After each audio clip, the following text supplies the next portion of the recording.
Basically, what E2M is all about is an alternative economic model, and what we are interested in doing here is developing the model that will allow us to transfer capital into the hands of the community, and of course, along with capital is economic power. Let me just briefly talk to you about my history so that we have some basis for credibility and understanding.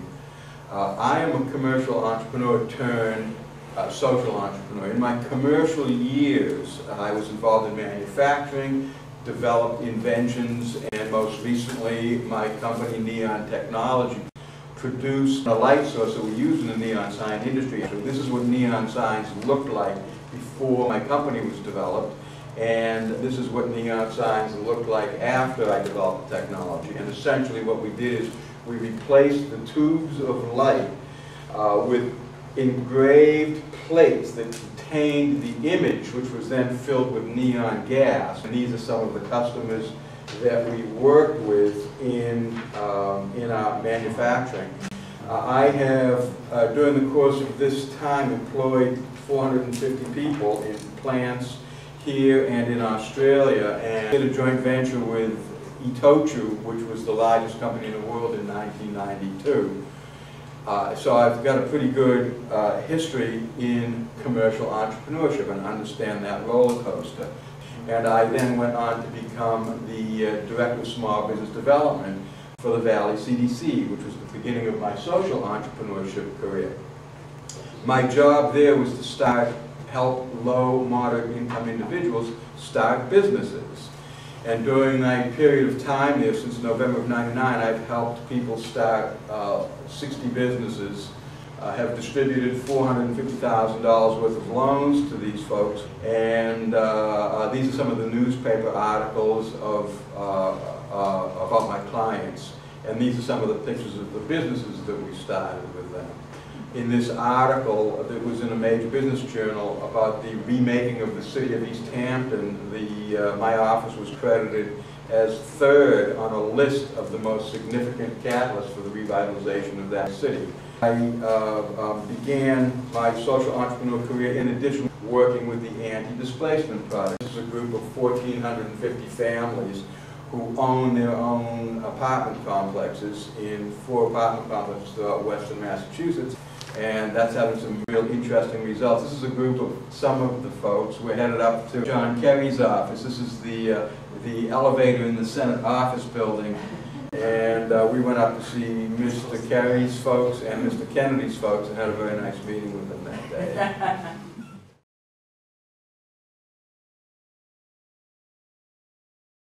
Once I got out of the factory and had a chance to think about what was really going on in this world, I said, whoa, I haven't had a chance to look around in years. I've been focused on the 4 walls of my factories. And as Bertrand Russell said, it's a healthy thing now and then to hang a question mark on the things you have long taken for granted. And that's when I realized that as I looked around and thought about the thing that most of these problems are caused by the root cause that we talked about.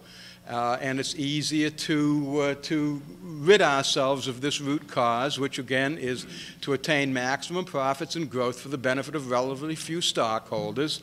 And as I said, it's the legal requirement for corporations. So why is it not good that for maximum profit and growth? Why not? Well, it encourages wealth acquisition strategies based on getting as much as you can, as quickly as you can, while you can. I mean, it just pits people against each other. It calls for corporate missions that place profits before people. It demands maximum product output. We talked about that. Results in excessive consumption of environmental resources and results in unsustainable rampant consumerization and the concentration of wealth. We heard that in my talk. So let's look at the concentration of wealth. And just to review these things that I told you earlier, in the U.S., 1% of the population owns almost half of all the private property. 9% owns 92%. This is medieval. It is technically medieval. In 2001, 1% of the population owned 50% of all the investable liquid capital in America. And these people are investing through 6 companies. most of the investments in America are made in 6 through 6 companies. And you know, we hear more people own stocks and bonds in America than any time in the history of the world. That's a bunch of baloney. I mean, that may be true from an abstract, absolute numbers, but when you look in 2001, for every 10,000 people in the U.S. population, 20 made more in stocks and bonds than the other 9,980 combined.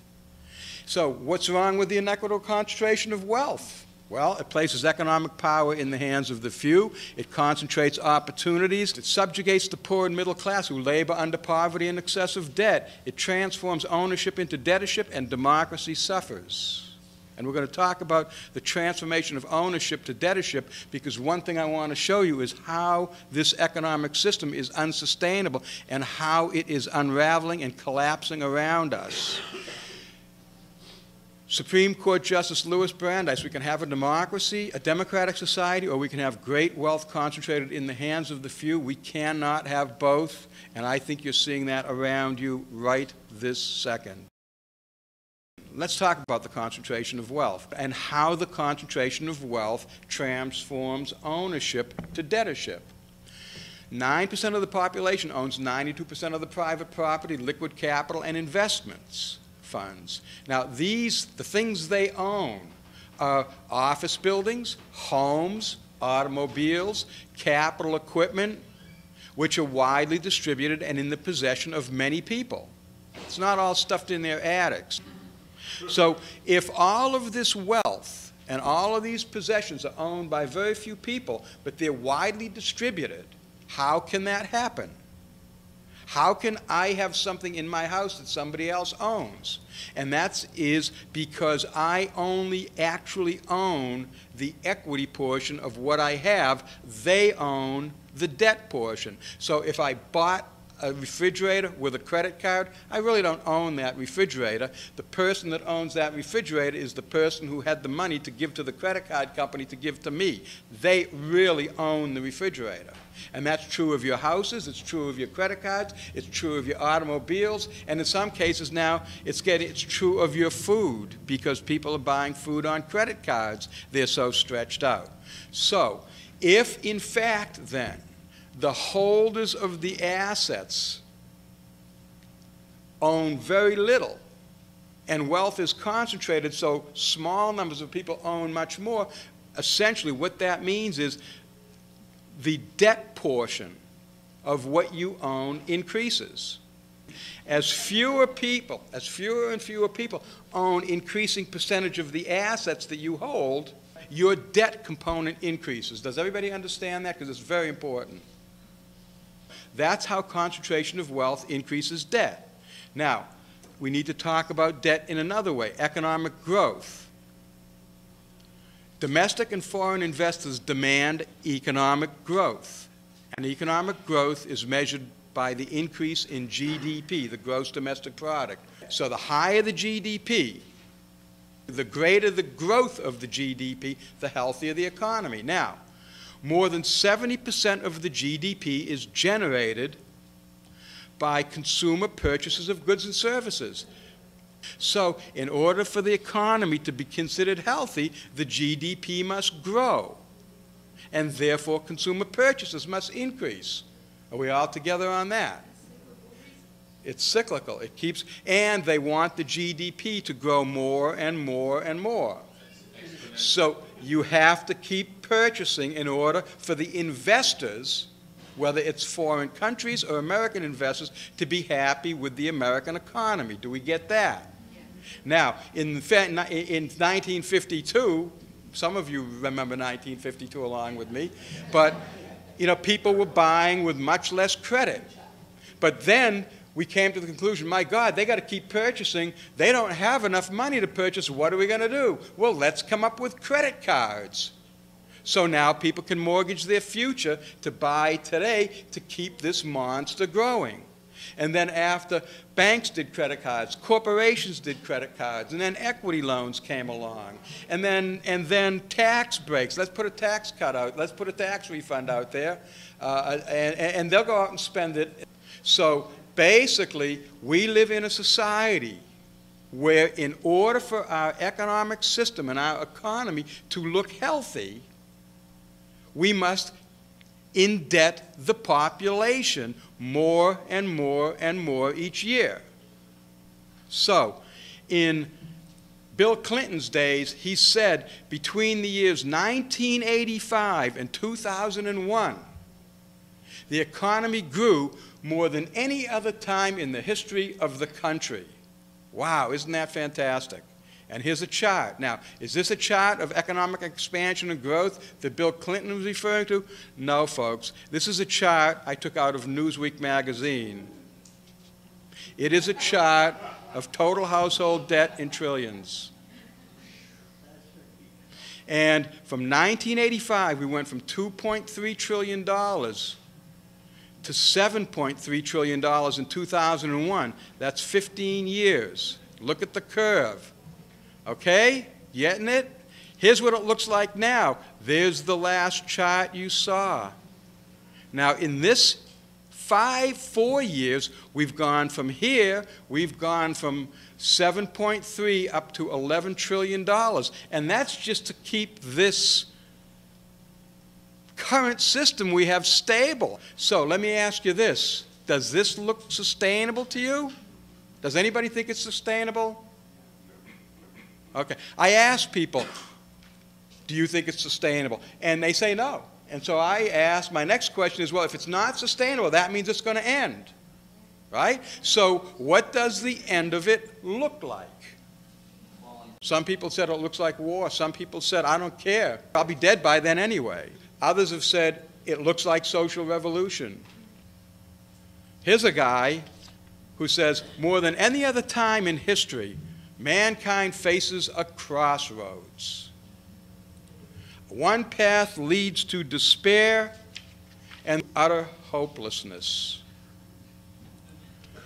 The other to total extinction.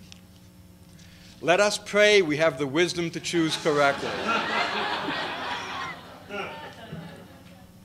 Who else? So, what's the solution to the problem? Is it to dismantle the system? It's not likely.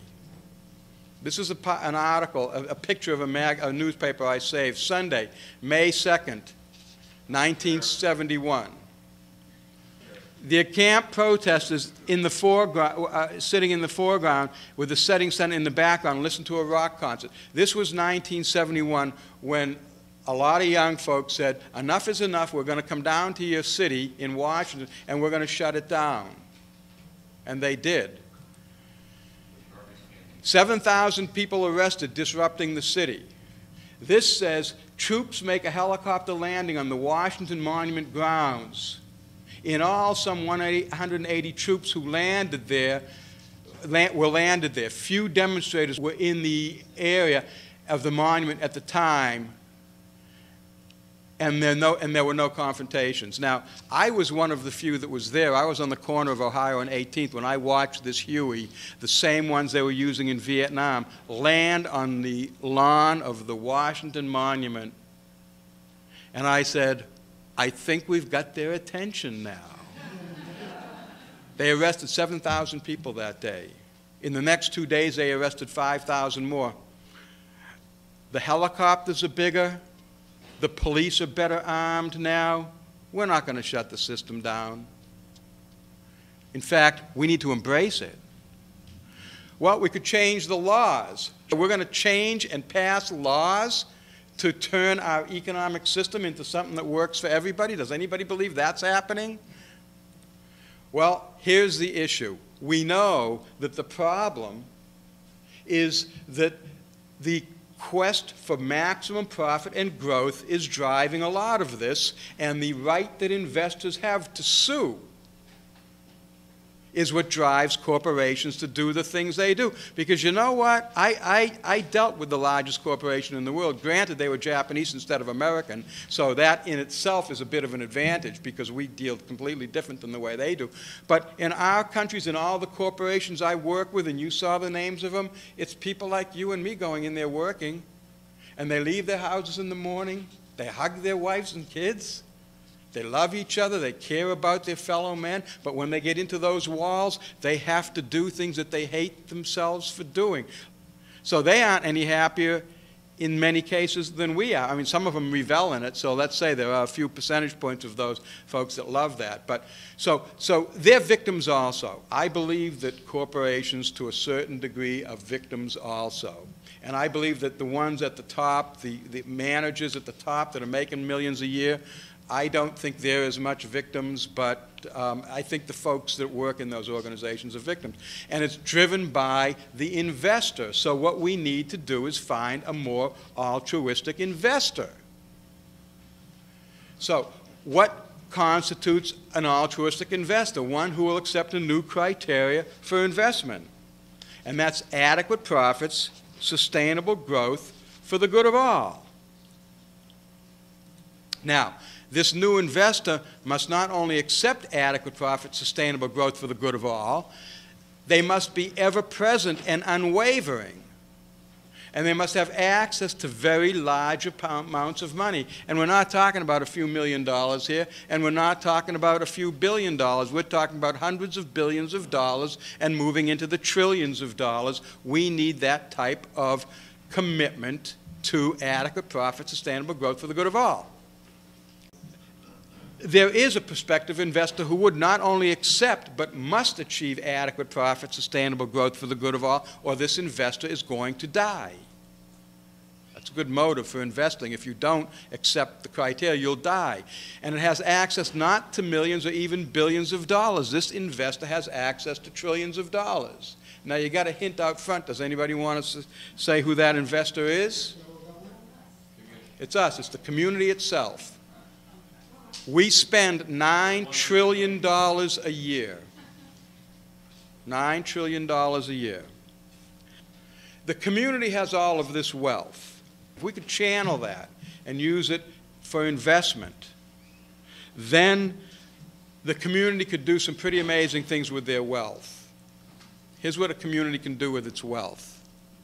It could build affordable housing with stable rents or very low interest mortgages. In inner cities, it could hire and train residents to rehab the properties, then provide them with mortgages. With millions of dollars, the community could build housing and give you a 100-year mortgage at 1% interest. And if the community did it through land trusts and you were only paying for the house, you can have a home for $300 a month or less. Is there any need for homelessness? The community could purchase commercial realty and provide stable rents to local small businesses for decades. Now, I showed you what happened up in East Hampton when I went into an urban blighted area and then filled the place with the street with businesses. Well, when I rented my office, it was $5 a square foot. You want to know what it is now? It's $10 a square foot. Why? Because the success of those small businesses contributed to the ability and the demand for the space, which then caused rents to rise. And in Northampton, first floor rents are $35 to $40 a square foot. Is that how you bring small businesses in? Or do you just bring in Dunkin' Donuts and national companies that can afford that? That's what's happening. So communities, if they had wealth, could buy commercial realty from the people who own it now and hold the rent stable for 10 years. Because they don't need to make money. They're only looking for adequate profit, sustainable growth for the good of all. So you got a nice small business that provides a nice product and it's economical for people. Well, let's fill the streets with those types of businesses. That's what the community can do with wealth. As a friendly investor fund, the community could fund new small businesses owned by the community entrepreneurs and employees. Or do a number of small startups. Remember, I started 70 businesses with these folks. I helped them start 70 businesses. There are another 100 that couldn't get started. We could help them. I had one young woman come in. It just bothers me to this day. She was a young Hispanic woman. She came in with her young brother. She said, I moved out of my house with my brother because my mother's been collecting welfare for years, and she sits watching the VCR, and I don't want to live that way, and I don't want my little brother here to be living that way, so I went out and I got myself an apartment. He's living with me, and I'd like to start a little Latin takeout food place in Amherst. Can I get $5,000 from you? You know what? I couldn't get that woman $5,000.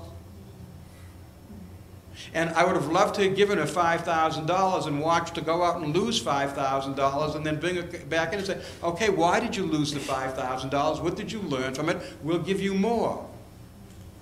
We'll send a white boy to Harvard for $30,000 a year or more to become a lawyer and go out and create all kinds of problems, but we can't help a young Hispanic woman who really wants to rise out of her limited background. A community with wealth can do that. We could partner with public research institutions to develop technologies to achieve maximum solutions rather than maximum profits, and develop these technologies so that we do have 50-year cars. And if somebody could create a pill that would cure cancer with one dose, let me ask you this. If someone creates a pill that can cure cancer with one dose, is it going to come out in our current economic system? Is that going to hit the market? You tell me. No, never. If the community owned that technology, you can be damn right it would. Gee, it's not an ongoing revenue generator. You're right. So we could transform the healthcare system.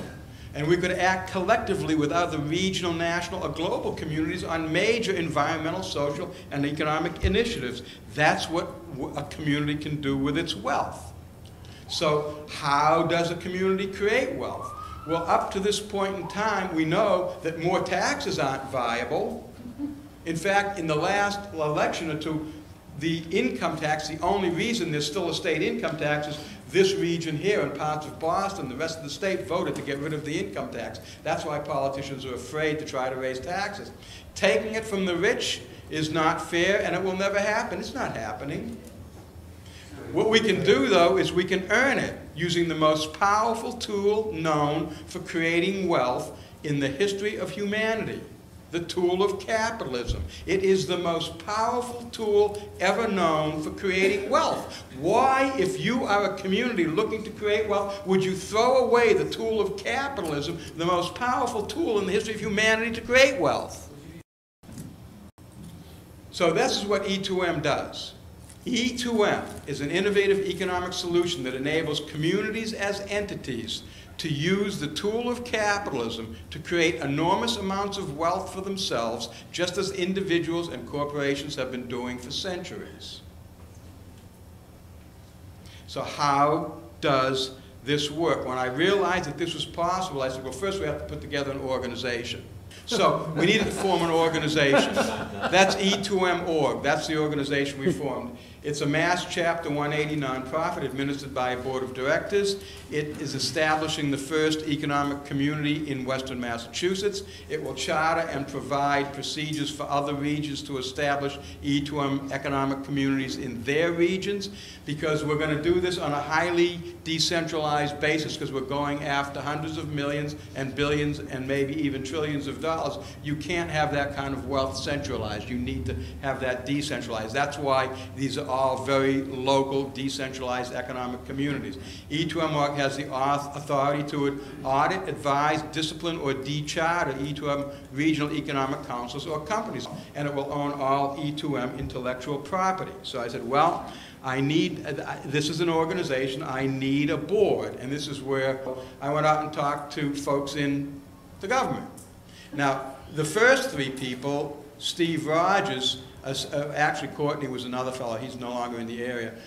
Steve is the president of Community Trust, Inc. He's also the clerk of E2M.org. Mary Jane Baker. Mary Jane thought this idea was great. She's Stan Rosenberg's chief senior legal aide in Western Mass.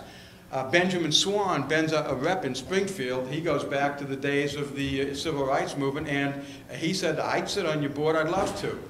And within 10 minutes of my conversation with John Oliver, he said, would you please put my district director on your board? So they're on the board. And I said, okay, that's enough of politicians. So then we put in Julie Graham, and Julie's speaking at a breakout this afternoon. Jason Grand, a labor leader. David Bisson, a young man who was at one of these sessions and has been working. David's right in the back.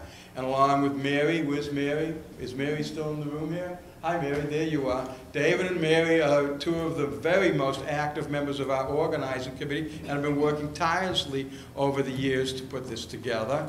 And that's when Mary came in, and Rick Feldman is the president of Northampton Chamber. So that's the E2M Board of Directors. Capital capitalism to me is this free market economic system. Now, the big difference between community capitalism and corporate capitalism is, one, the goal, the criteria for investment, but also when communities decide where the value, surplus value, the profits are dispersed, they're going to not put it in their pockets, they're going to put it back out into the community again.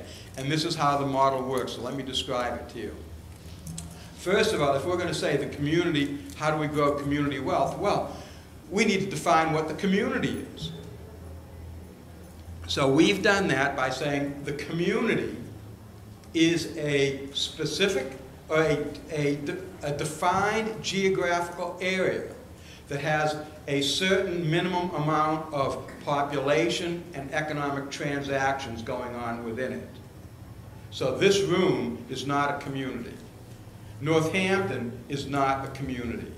Western Mass, for E2M's purposes, is a community. There's $9 billion payroll in the 3 counties. That's enough money to now do what I said we need to do, which is coordinate normally uncoordinated transactions. In Boston, District 7 could be a community, and New York, it could be 20 blocks. So it varies, and out in the Midwest, it could be 5 states. So basically, it's all about an area that has enough economic transactions going on to do what we need to do. Now, this Regional Economic Council,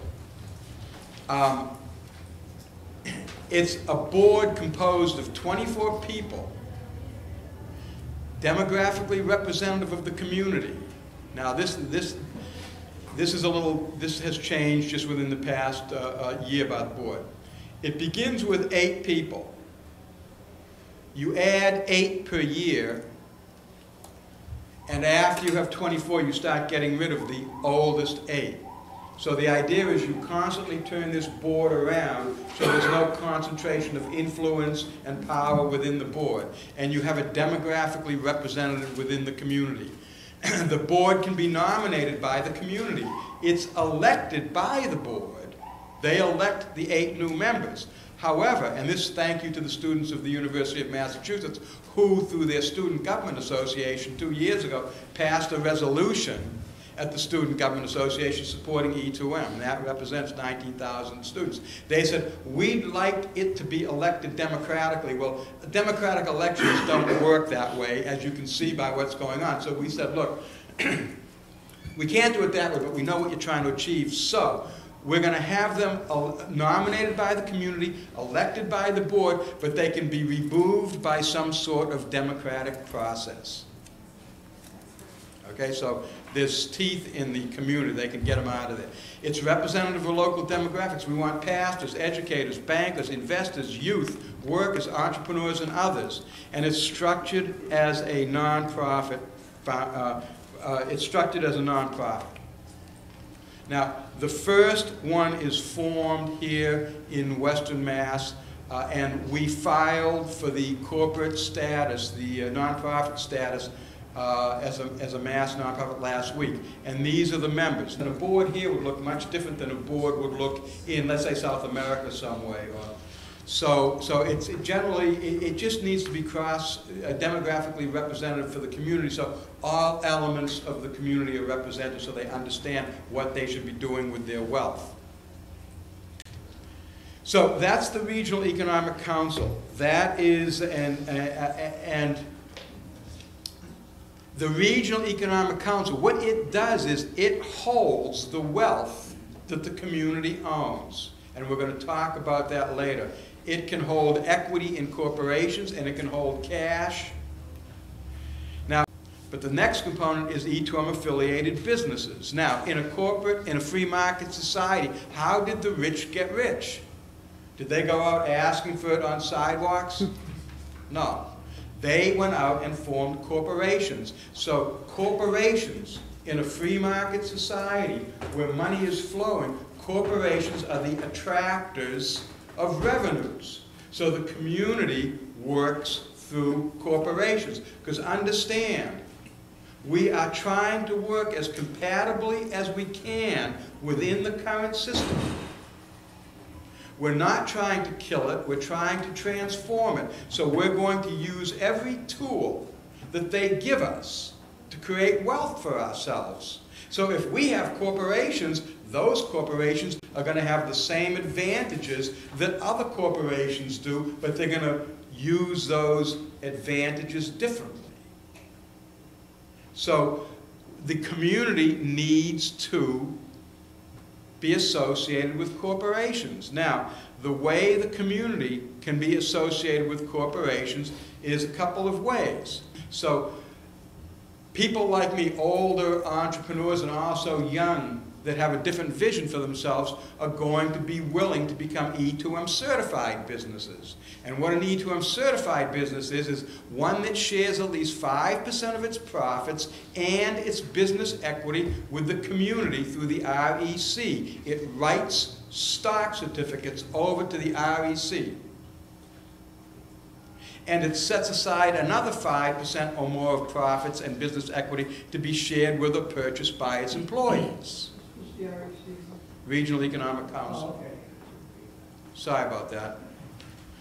So, you want to share with your employees. You want to share profits because they're helping you create profits, but also it creates a new dynamic between corporations and their employees, or managers and their employees. Employees should share. They should be able to have a piece of the action. Now, the employees of Stanhome Products up in East Hampton that has now died since it went public, those employees used to share profits. They employed 1,200 people. And those people were very happy there. And in fact, there was a waiting line for jobs. Mothers and fathers used to pass jobs down to their children at Stanhome. And then they went public. 5 years later, they were gone. So it is possible to create corporate structures that understand that employees are like family, they're children, you have responsibilities to them. So the E2M certified businesses are ones that share equity with the community. Now we just opened up another option. E2M sponsor is a business that shares at least 5% of its profits or 0.5% of its sales with the community through the regional council. You make $1 million in sales, $5,000 goes to the community. And then there's an E2M supporting company. That's a business that shares with the community at least 5% of the profits or 0.5% of the sales from a particular product line, for those that aren't ready to turn over equity. So this opens it up to many more businesses. This isn't a lot of money. This is, tithing is 10%. We're asking for 0.5%. Once you have all of these percentages from transaction streams coming into the E2M Regional Council, well, now we're in a completely different ballpark. But first, this is what the equity distribution of E2M certified businesses. 5% to the community, 5% to the employees. The other 90% stays within the current economic system. So it's subject to investment by socially responsible investors. This goes to the entrepreneurs who are starting the business. So this is what it looks like. It's not a lot of money to be. This type of a business might be something that's spun off by a community development corporation or another altruistic investor that wants to give this kind of 20% and 20% to the community. So this is what those businesses look like, and they're turning money over to the Regional Economic Council. Now, why would they do that? But first, let's talk about the community. What's the community's role? E2M understands that if you ask people to do a lot, or donate money, or donate time, they're not going to do it. Even to get on the path out of hell, they won't do it because they're so overwhelmed, they're so overburdened, and they're so tired when they're done with day-to-day stuff that they just don't have the time. So what we have said is we want to achieve maximum impact with minimum input on the part of the community. We don't want to ask them to do anything. All they have to do is buy their goods and services from companies that are in the E2M economic community as evidenced by the logo on the product. That's all they have to do. You're already doing it anyway. So all the community needs to do is just buy. That's all. Do what you're doing already. And so as that money moves into the Economic Council, you're contributing to the wealth of the community. So what E2M's responsibility is to go out and tell the public about this. We need to educate them that says, look, this is why you should be buying with this symbol. Now, does that work? Well, if you look at Paul Newman, who has been selling salad dressing for $2 a bottle to $3 a bottle, you know how much money he's given to charity between 1985 and 2000? Almost $200 million, because people flocked to buy that product. Now he's selling coffee and cookies and popcorn and other stuff, because people want to do business with companies like that. Ben & Jerry's did the same thing, but they were just purchased by Unilever. If the community had owned equity in Ben & Jerry's, they would have gotten a significant chunk of cash. So the advantage to becoming an E2M business is you're doing something that serves a higher purpose. There's competitive advantages due to public support in the marketplace. The community can make any company successful. If the community gets behind the products of a company can go from $10,000 a year in sales to $2 million a year in sales like that. The community can make any company successful. We're going to offer E2M loans once there's enough money in the accounts. We'll offer E2M companies 1% loans. That's why they'll be able to compete more effectively with other companies who are paying higher interest on their loans. They're going to have a dynamic, committed, efficient workforce.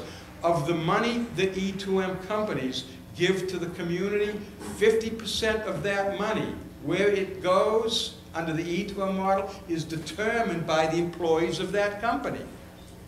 Why did we do that?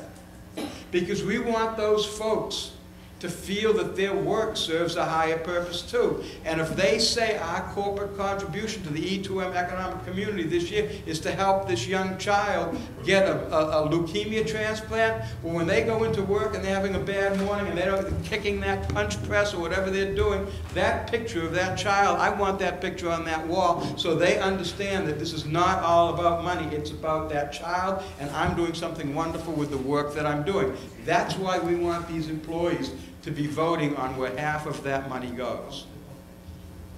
We need to put something more into everyday work life than just, I'm going in there to make a buck. Access to the E2M network. We're going to create a network that connects all of these companies together where they can buy from each other as well, and where the community come into the internet and buy from these companies. In the United States, years back, there were 70 million people that were union members. You can get 70 million people behind one cause. Can you imagine if we could get 70 million card-carrying E2M members? Do you realize how much power that would be? We're not boycotting people. We don't want to have boycotts. We want to have pro-cards. We want to go to Ford and say, look, if you do make a car that lasts 50 years, we'll get a million people to buy one from you. That's power. That's when you talk about coordinating normally uncoordinated economic transactions. And then possible public sector advantages. Mary Jane said, you know, what you're doing here is you're creating a hybrid type of a corporation. Like a nonprofit, but for profit. You know, nonprofits, and my dear boss Joanne is here from the Valley CDC. She's the executive director, and I learned wonderful things when I was working at the Valley CDC, but nonprofits are working under handcuffs. To me, I think it's kind of like a trick of the system. Make them non-profit so they can't be as powerful. The hell with that. Make them for-profit so they can get out there and kick ass. That's what we need. And still have an agenda like the agenda that Joanne has. To build affordable housing. And we'll work through her, because we're not going to create new institutions. Sorry, Joanne. We're not going to create new institutions when she's already doing that. The institutions to do these things are already out there. We just want to raise the money to give to them. Our purpose is only economic. Now, ultimately, it may be that the government says, hey, look, we're going to give tax advantages to people who invest into E2M companies. And you can make that happen. So there may be possible public sector advantages. So does everybody understand why a business, even out of its selfish motives, because what we're doing here at E2M is we are linking selfish motives to the good of the community, because entrepreneurs want to get wealthy. I want people to come into these E2M companies and get wealthy. But I want to know that when they got wealthy because they also helped make the community wealthy. And here's the thing. Initially, we're just asking for 5% of profits or 0.5% of sales. Once the community has money, the community can invest in companies as a venture capitalist and own 50% of the company.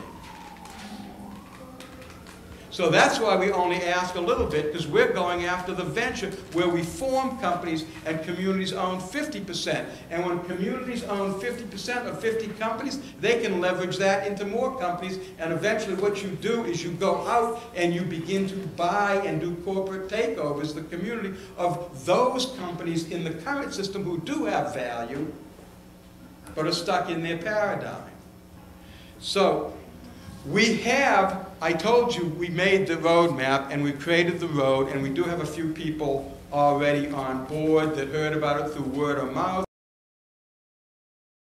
This is E2M Community Coffee. If you had coffee today, that's what you drank.